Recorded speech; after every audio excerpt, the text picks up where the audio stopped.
Hello, hello, hello. Happy Monday. How are you doing today? Thank you so much for joining me for a little video, and we're going to release our shoulders today. So if you've been sitting at your desk all day, or perhaps it's the middle of the day for you and you're taking a desk break, this one is going to feel really good. We're going to start right away, but if you are watching this, please do give me a little thumbs up or a little heart to let me know you are out there.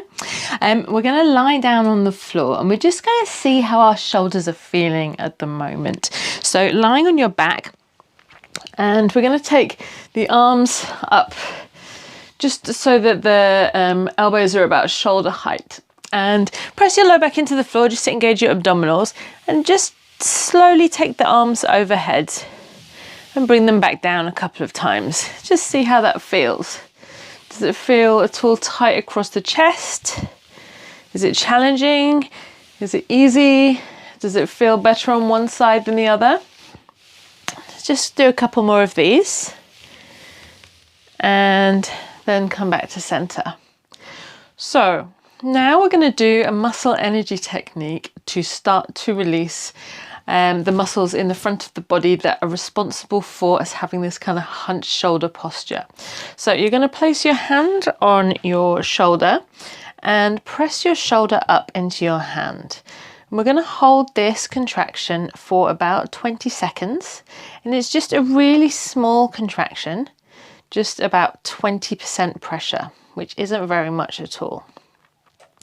So the main muscle we're activating here is called pec minor. It's a little muscle that attaches from your rib cage onto your scapula, your shoulder blade, but it's the top part of your shoulder blade where it comes over the shoulder. Let's switch sides. So other hand on top of the other shoulder and press that shoulder up into the hand. Just relax the arm down though at your side, so it's just the shoulder pressing into the hand. So we're just gently activating the pec minor muscle, and probably getting a little bit of deltoid as well here. So try not to overthink about which muscles are working, but if you just think about that contraction in the front of the body you feel if you've been sat at your desk too long, or maybe if you've been driving for a long time, it's that hunched shoulder posture. Maybe your neck's a bit forward, something like that. Let's switch sides.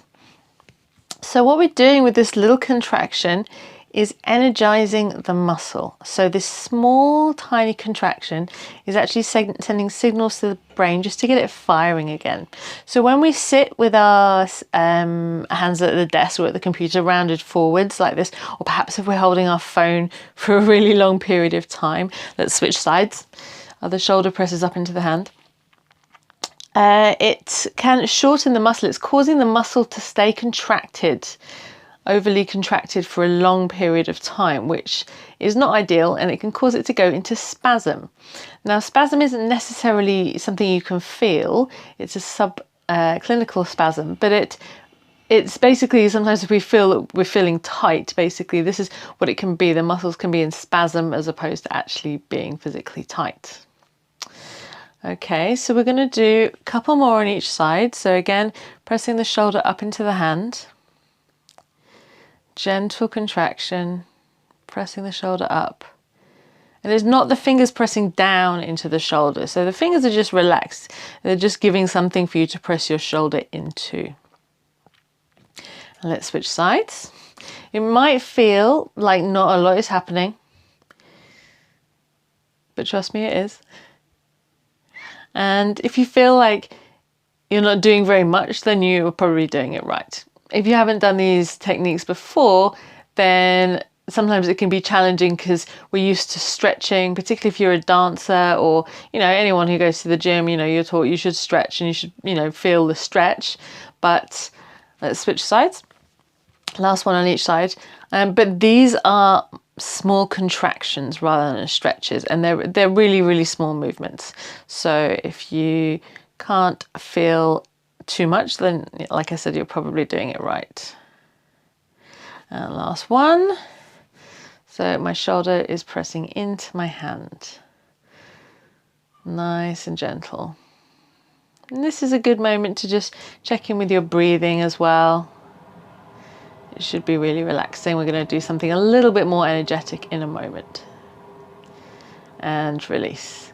So if you're down on the floor with me, coming up to sitting, and you're going to grab your resistance band and hook it around your feet. So now we're going to do some exercises to activate the upper back muscles and strengthen them. So working with the law of reciprocal inhibition, very long words to say that when you contract one muscle, the opposite muscle releases. So we're going to contract the muscles in the upper back.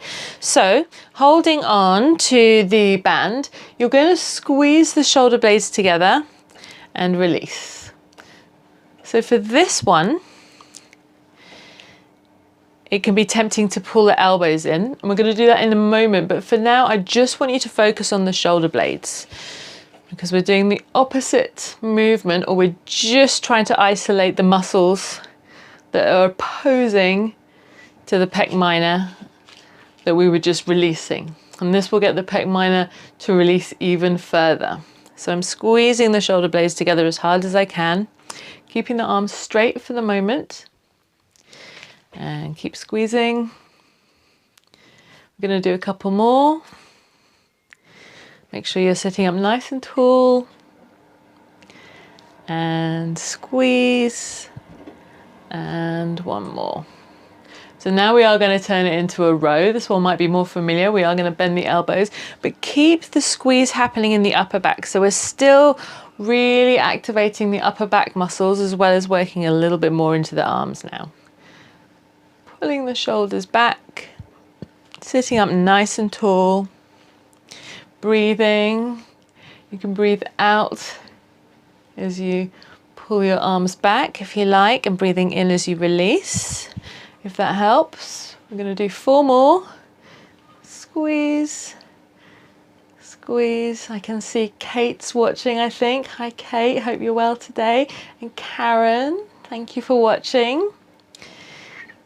And a couple more, and as always you can always put questions in the comments box. Let's release. So now we've strengthened the upper back and activated the back muscles, we have to do the same to the front of the body. So we were releasing the muscles here to stop this posture, but we also want to strengthen them to make sure that we're in balance. So we're going to do some press-ups. Your choice. If press-ups are not your forte, choose a wall to start off with. So you can literally be standing against the wall in a plank position, pulling yourself down towards the wall and pressing the wall away. That's option 1. Option 2 is to take a raised surface, perhaps the edge of your sofa or a table or a kitchen counter, something that's fixed and firm, and you can do it on there. Then the next level, if you want to join me, I'm going to do some knee push-ups today, but feel free, if you are strong and can do a full push-up in a plank, you can always go for that one as well. So that's 4 different options for your push-up. Choose your own adventure. So for your knee push-up, I'm going to make sure that I'm in a nice plank position from my knees all the way to the crown of my head. I'm going to pull myself down towards the mat and press away, keeping length in the spine, using the breath, using the abdominals, really keeping zipped up in the front of the body. And we're going to do 4 more. When we're doing a press up, it should be like a moving plank. So legs should be engaged, glutes should be engaged. And last one. And release. Let's stretch it back. Relaxing the head. And then just come back up to sitting. So thank you so much if you've joined me for this one today.